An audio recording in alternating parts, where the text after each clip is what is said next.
And then he said, don't wish it was easier, wish you were better. Don't wish for less problems, wish for more skills. I can't catch a break, guys. Yeah. Get them the fuck away from me. I can't be around those guys. People think, oh, well, cleaning your room, that's just a cliche. It's like, yeah, really, eh? Just go ahead and try it. If people had any idea how powerful sleep is for healing from anything, and the fact that it's free. My mind is absolutely bulletproof, solid as a rock. Podcast.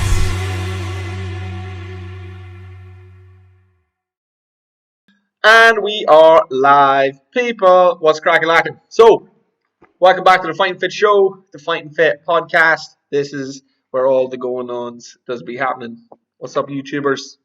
How are you, Chris? All's good, Brandon. I'm very, very well. Good. So, guys, we often come to the podcast with some form of agenda, and we try to take it maybe a little bit more relaxed and a little bit more chill this week. So, we're just going to have a Bang. Gonna have the bands and see what's up. I'm gonna hijack it and just start asking Brandon a load of questions. Find out what motivates him and what inspires him and why. So I might also ask Chris back similar questions. Yeah. So I'm gonna try and delve deep into Brandon's psyche and hopefully give you guys a little bit of insight into how he just does some impressive feats. So let's find out.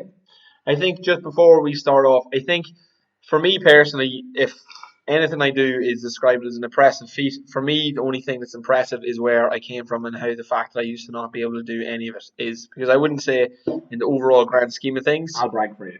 Well, I don't think, for me personally, and I think I've done, there's some stuff where I think I've reached maybe 70% performance level, like, that TR.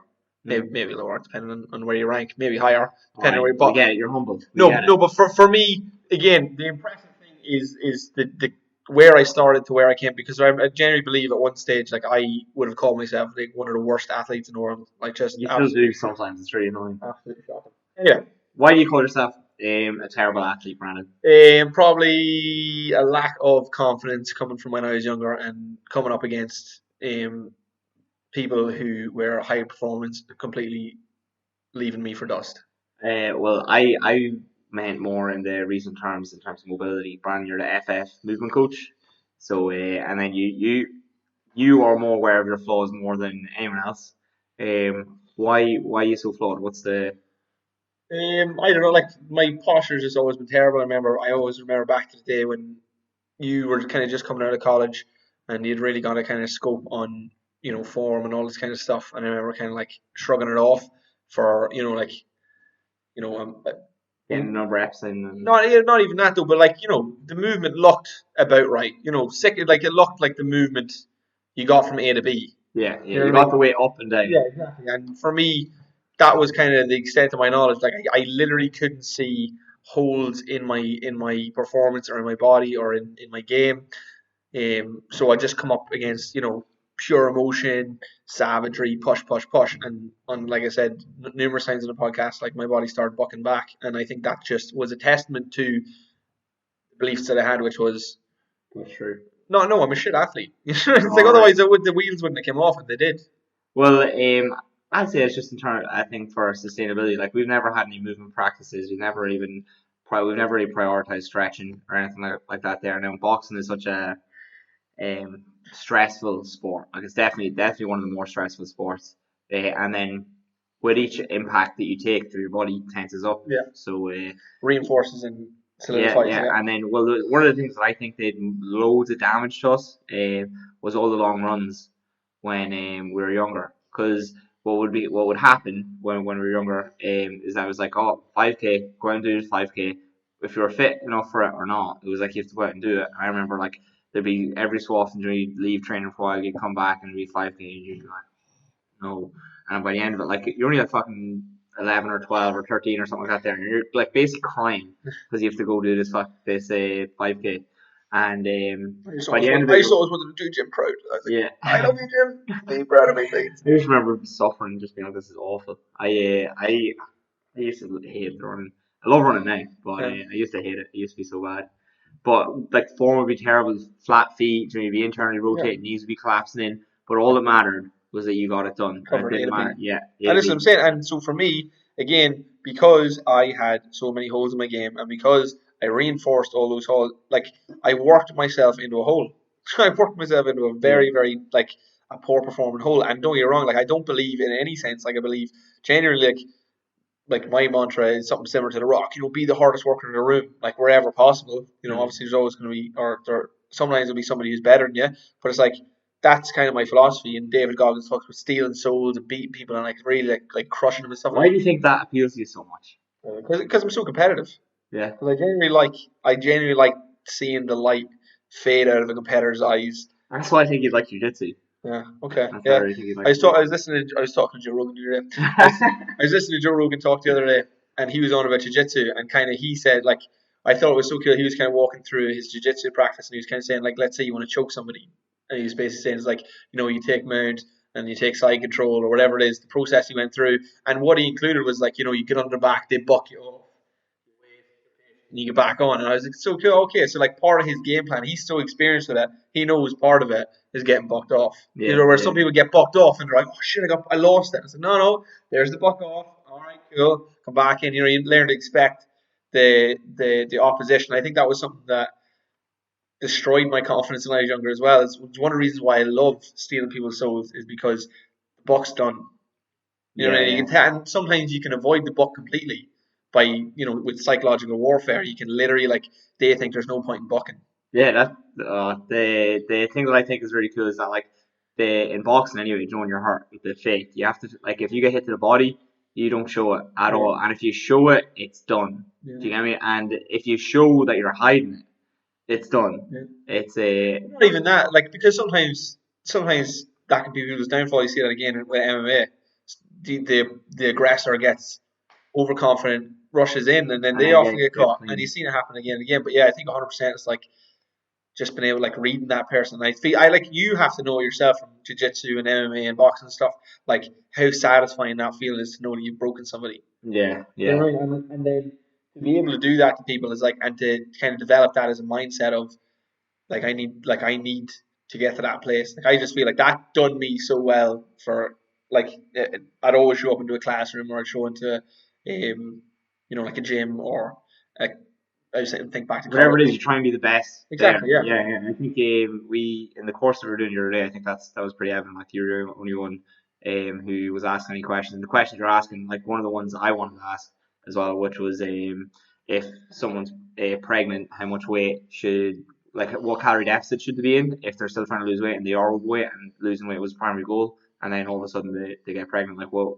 was it? Like I was thinking that in my head, because there's two parts of it. I was like, that'll probably be answered next week, and I don't want to be the one just asking all the questions because I have a little bit of a thing with that.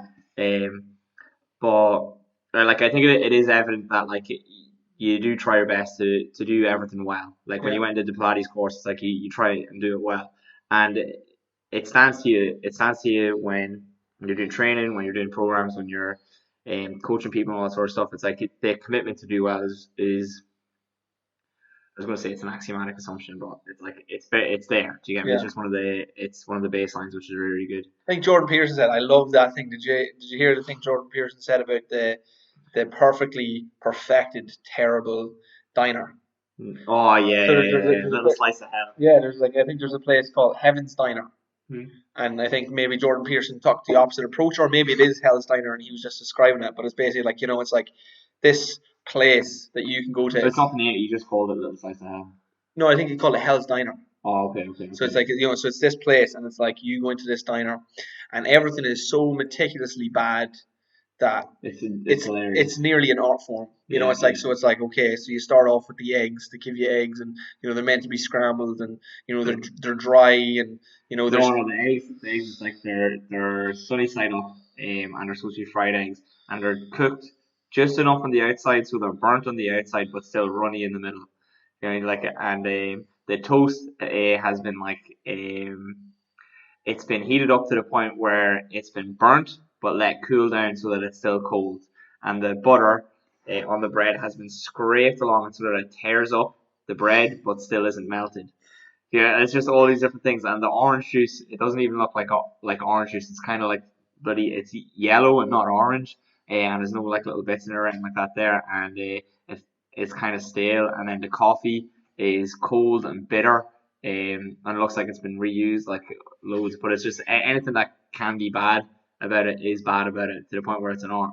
Yeah, Um, and for me, I think everybody, depending on their goals, their priorities, and their personality, and who they are, will kind of see areas where, like for talks like it's not saying I don't have a blind spot. There's plenty of areas where I've got Hell's Diner down to a T. I'm sure it's there, but it's like, but at least from my priorities, the things that I try and work on, when it is a priority for me, I know that I try and do it well. I mean, Chloe's mom said that to me one time, and I took that with great pride. And I remember the driving instructor when I was trying to do my lessons, he said the same thing, and then you said it again. So, like I said, it really is. It's a principle that I try my best to do, which is, and I think everybody's trying to do. It's like if you're going to do something, at least try and do it well, because yeah, don't just get it done. yeah, well, I think it says an awful lot about your personality and who you are. To kind of just say it's like I want to do this well, so I can say, oh, well done at the end of it. Oh, at least you did a good job. And I don't know. I just feel like I just feel so much negative emotion about coming away from something and just You know what I think it is? I think you've been brainwashed by the church when you're younger and by Jordan Peterson, by all the stuff you've listened to. So I think, yeah, exactly. I think you just set that as a standard, and it's like when you do that, everything's much more engaged and much more meaningful as well. And it's like when you do that as well, your ego's wrapped up in it too. Like you have this identity of being a person who works hard and want to be the hardest worker in the room as well. And it's like it's something that I don't know if I think you've consciously done it, but maybe a little bit unconsciously as well, of just trying to set yourself up. You burn all the bridges so that is the only path that you can take. So it's like, no, I have to do it well. Everyone's saying it to me now. I have to bloody. yeah, true, yeah. So Well, because one thing I definitely do find, like I like nice narrow bumper rails. So it's like you're literally not allowed to veer too far off to the side. Because yeah, I know I've done it in the past where when there was no bumpers, I literally ended up just rolling into the gutter. yeah, And it's easy done. it's that's what I'm saying. It really is. I just find like that's the human condition. Is 9 out of 10 will take the path to least resistance, and I think the people who and again, and like And that's actually just on that point. That's where I think me and you would disagree slightly on the whole discipline sort of element of things. Like I know you're very heavy on the whole discipline, and it's like if it's tough, it's like suck it up, just do it. You have to do it well. And then versus the environment, I've seen an argument for it online. I think it's much better to shape your environment to streamline stuff. So like the example I'll give is a protein shake. This is how it works for me.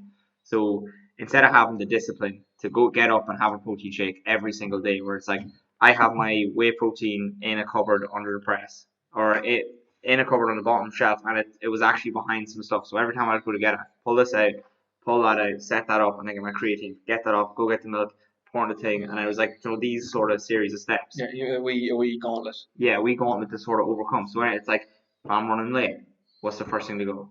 Get me Shake, yeah. Because I have to do this. So here's coming up very soon where I disagree that we disagree. Okay, well, anyway, the thing is that you just to streamline the process, just have it out, set up the environment so that it doesn't require motivation or discipline to do it.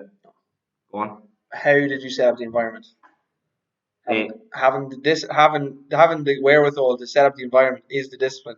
yeah. And this Okay, is okay, and just I'm like when I say discipline, I don't mean take the hardest road possible. Sometimes if you have an option between two roads and the hardest road is available to you and the easy one, won't, it's fine. You've ran that road 1,000 times. It's good. You can take it if you want. But sometimes the hardest road is where you learn something about yourself. But for the most part, for sustainability, it's little disciplines. It's not massive disciplines. It's going out for a run every day. It's like, oh, but I really don't want to today. Well, that's where you suck it up. I didn't say run a marathon every day, break your two legs and smash your ankles and pull your heel cord and then love it at the end. You know what I mean? It's like have the discipline to prime your environment properly. If there's people in your life who are weighing in on you negatively, have the discipline to say, look, guys, I'm going to need to pull away here. You know what I mean? Have the discipline to say, I need to go to bed earlier because I know tomorrow it's going to save me having to be this tyrant to myself where I'm literally going to have to slam myself down, my eyes are closed and doing the work anyway and doing it badly. Whereas, like you said, how do you set up your environment? That's the discipline people are missing. It's like, Well, yeah, I agree there. I think I was going down the route of like, let's say, and but that's why I feel discipline gets a bad rap. People think discipline, literally physical discipline or mental discipline. It's like no, it's like mental discipline is a part of it too, but there's also the little small aspect of just little disciplines. setting up your environment. Yeah. Well, the only reason I'm saying that is like there's the whole thing about willpower and all that sort of stuff as well, and that willpower is finite, and that you want to sort of reduce cognitive ease or reduce cognitive stress and increase cognitive ease for all the little things that you want to do. Literally didn't agree with that at all when I first heard it, and I completely agree. Well, go on. Like I remember literally thinking like, well, why don't you just like for talk's sake stuff like picking your food during the day. It's like how much battery can that take? Like for some people it's a lot. But yeah, it takes a reasonable amount. And just little stuff like that I just took for granted. Oh, well, even this. Oh, what do you want for breakfast? Yeah, that's what I'm saying. But then it's like, and if that's not planned and prepped, it's like that is like it's a bit of a thing. It might not be a whole thing, but it's a thing that maybe if it was systemized, well, it might be the thing after baby's crying in the morning, it didn't get its bottle, the dog wrecked the place, and you have to clean up all the dog food, and then it's like, oh, what do you want for it? It's like, oh, I don't care. Yeah. Do you get me? That's the point where you'd snap, and it's like even though it's very, very small, it depends on the situation. But the example I was going to give for streamlining your thing is focusing at work. So let's say on a laptop, if you have, let's say, Facebook open, Instagram open, messages going, and all that sort of stuff, versus just having, like Microsoft Office, Word, or a spreadsheet, whatever single it is. task. It's like if you have all these different things, your brain, like if something pops up, you don't have a choice in the matter of your attention going beep and then coming back. Yeah. And especially because your brain's so now used to those sounds that's your like there's little habits associated with every one of them noises. Like that's the cue, and then you have to at least not break the routine. And that's exactly. Yeah, and then that takes willpower, 100%, which is mad. So there's stuff like that there. Like, but people have habits like that, like with sweets and food and all that sort of stuff, and the press, and like to have this for the kids. And like one of the ones is like, oh, get this for the kids. They have excuses streamlined as well, which is hilarious. Oh, it's for the kids, and I have that, and it's like, oh, I just took a few from their plates. Here's where the whip starts to crack for me. What do you do if you can't prime your environment past the point where you've already primed? Let's say you have kids, you have a husband, you have a wife. They're not unplanned. Mm-hmm. Take all the rubbish out of the house. No, that's not an option for me. What do you do? Discipline. This. Well, no. I agree that you should have some sort of discipline there, but there is this cool rule, or it's a law that was in the precision nutrition course. It's John Barati, I think his name is. His first law or second law of nutrition, where it's like if you have it in your house, someone you love or someone you moderately tolerate is going to eat it. Yeah. And it's like, so if you get shite, like if you get loads of sweets and all that jazz, your kids are going to eat it, your partner's going to eat it, or you're going to eat it. Yeah. And it's like, what do you want? Do you want them to eat this crap, or do you want good food? And it's like, so what you do is... Have you ever lived with somebody who has an addiction? Yes. Are we going to talk about this? So the point is, like, what do you do? Like, and again, kids are fantastic, and husbands and wives are fantastic. But like, generally, it's like if somebody doesn't have like something as a priority, and you try and tell them no, you then have to deal with the kickback of that, and it's like that might be just again something else, just completely drain your battery. So it's an argument that people would rather not have for the most part. Yeah. So well, that's one of the skills that we need to coach as coaches, which is like how to have difficult conversations with your partners, people that you love, which is. And also probably the hardest one. That's so frustrating. One of the things I said on the podcast, the very first podcast, one of my favorite rules from 12 Rules for Life from Jordan Peterson is don't let your children do things that make you dislike them. And I took that as people, not kids. It's like, because literally people you love and you think that you love, you in your best at times you always think, how can I not like them? They're the best. And yet no, then 2 hours later you're screaming at them. And it's like, you have to understand. People you love, and like generally, just because you're screaming at them doesn't mean that you don't love them, or just because like you're not talking to them doesn't mean you don't love them. But like if you let them get away with them actions, you're essentially there's not a whole pile of there's only influence. But if you don't at least influence to the best of your ability, you are essentially sabotaging the relationship just as much as they are. Because every time they kick back and maybe I don't know, you didn't take responsibility for how you dealt with it, or maybe you're been a little bit unreasonable because their priorities aren't your priorities and you haven't got that self-discipline, so you're trying to punish everybody. Like you're literally, little small ways putting little holes in the relationship, and eventually the whole thing sinks, and then there's a big argument and there's a whole repair system that has to go into place. But it's like that could all be avoided if you have a different conversation, if you study how to communicate with people. Being able to set boundaries is one. Yeah. As well. That's a skill that you need, especially if you don't have the support of your partner. So like actually with one of the members there I was having a chat with, she was setting all these goals and shared out a wee list, and every evening, when she gets in from work, she was like, I'm going to smash through this list and then I'll have my evening free. Mm-hmm. And she's been doing it now for a few days, and then her partner was like, oh, you're not doing, it was their anniversary, and she was like looking for an excuse out of the list, because your willpower comes down at the end of the day, and then the partner was just like, oh, you're not going to do your list. And then because of that, she went and did the list and then went and celebrated and all that sort of stuff. Brilliant. But it was like, well, that there, like having the partner just to support makes a big difference. Massive. But one of the things from one of my friends, their partner is always trying, but one of their excuses is, you don't support me. Yeah. And in that situation, it's like you can't rely on the support. Yeah. Okay. It's just there. Like you need. If it's there, it's great. Yeah. It's unbelievable. So if you have a partner who is trying to lose weight or whatever it is, and you're not supporting them, you should be supporting. 100%, I agree with you. And then some people, even just on the far side, and not because the partner doesn't love them or not because of a bad relationship, sometimes they literally tear you down. Yeah. Like they literally tear. Like health and fitness isn't a priority. They don't understand it. They don't rationalize it. They don't respect it. This is it. So like for them, they literally, like when you say you're going to do something, it's privilege. Positive. No, that. It's negative to them. It's negative to them. It's negative to their habits, their culture, their routine, and they need to sacrifice time for your thing. As you said, they don't delegate, and there's a small sacrifice, and just because maybe they've got their own stuff going on, they're at the end of their energy levels and willpower at the end of the day, and you will literally have to have a conflict. You literally have to have conflict in order to get past the problem. And again, some people won't go through the conflict, and what ends up happening is their goals end up suffering, and then they are getting bitter and resentful, depending on how long they go without for. Bitter and resentful. And which is sad then, because again it destroys the relationship, and there ends up in more conflict, which is so ironic because they won't go through that initial barrier, so there ends up in, or for talk's sake, let's say you're going out with somebody, they're not happy with their body, you try and positively engage them and get them to do what to do, they kick back, don't like it.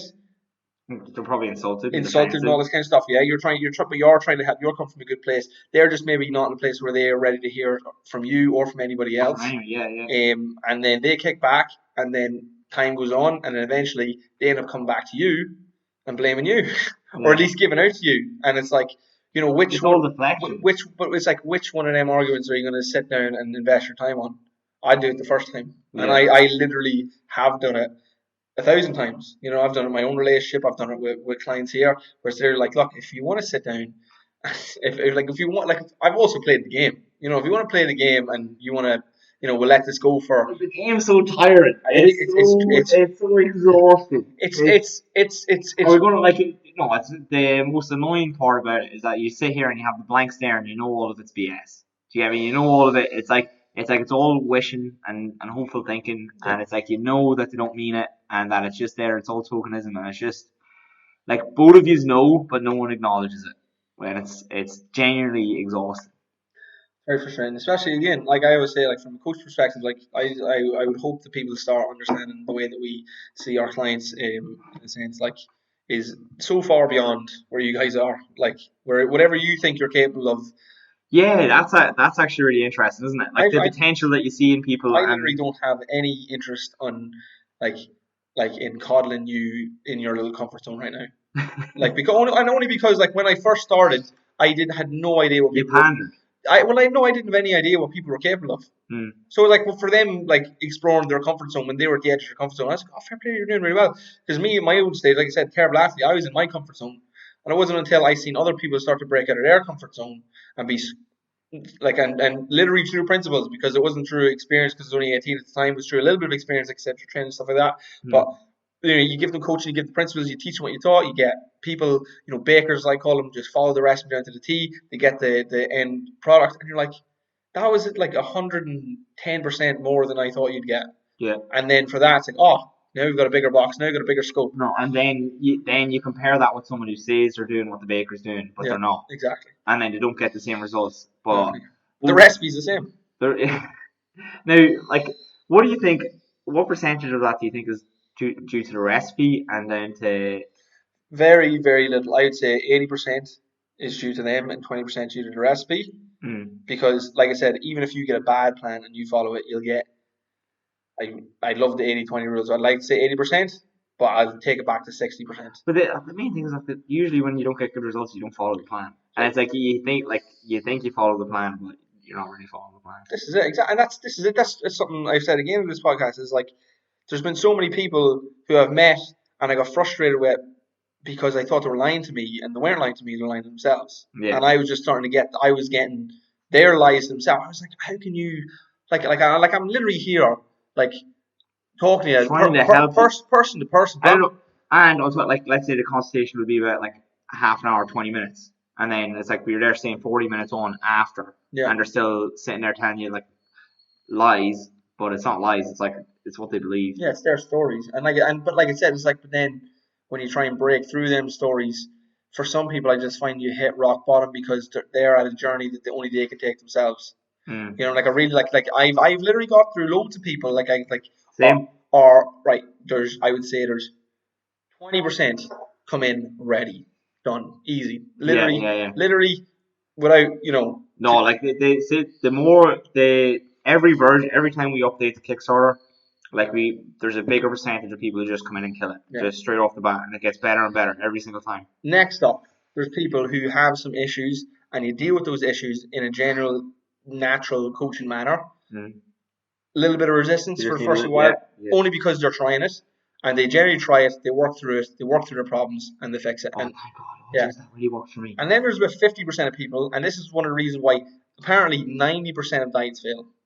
So if you start a diet, there's a 90% chance you're going to fail. Why? So this is why. The reason being is because you've got so much mental baggage, bad patterns in your brain, and bad habits, and because maybe something happened to you when you're younger, maybe you're just you have a poor personality for engaging with hard things at the minute. Some people can actually implement change a lot easier than others. Well, that's what I'm saying. That's why it's not there. It's no fault. That's what I said, personality. Personality is kind of like a type. Yeah. And like I said, so it's like some people are just born out of the box, and it causes them so much more mental effort, but it doesn't mean it can't be done. This is where discipline's needed. You know, David Goggins literally talks about him at one stage, like, couldn't read, couldn't run, fat, overweight, you know, dumb kid, all this kind of stuff. And basically, through literally just repetition, through very high reps of reading, like a book, you'd need to read 10 times, he need to read it 50 times. Yeah. You need to write. Yeah, but so he was told by teachers and all this kind of stuff. You know, he couldn't read. You know, a little bit of a very rough childhood. You know, so work at home took preference over schoolwork and all this kind of stuff. Very good book, by the way. If you haven't listened, we recommend it every single podcast. Very tired and stuff in school. So just the performance wasn't there, late bloomer, all this kind of stuff. Anyway. Repetition. You had to write it out 5 times. He have to write it out 20 times. And literally through that, it's like, look, work twice as hard for a fair shake, and you'll get it. You know, it's like, don't be like, if other people are getting it and you're doing it and you're not getting it, but you want it, well, don't give up on it, because giving up is going to get you absolutely no closer. If you give up on the process, you give up on the result. Okay, 100%. Chris, are you pushing time? Yeah, guys. Sorry, it was such a short one today. Again, it was short, it was intense, it was meaningful. Always appreciate you guys listening. It's going for much, much longer. Maybe we will next week. What? Alas, we must leave it there. Catch me on Instagram at FF Movement Coach. Follow the main page at fighting_fit. Follow Chris. FF Chris. And we will see you in the next one. Peace.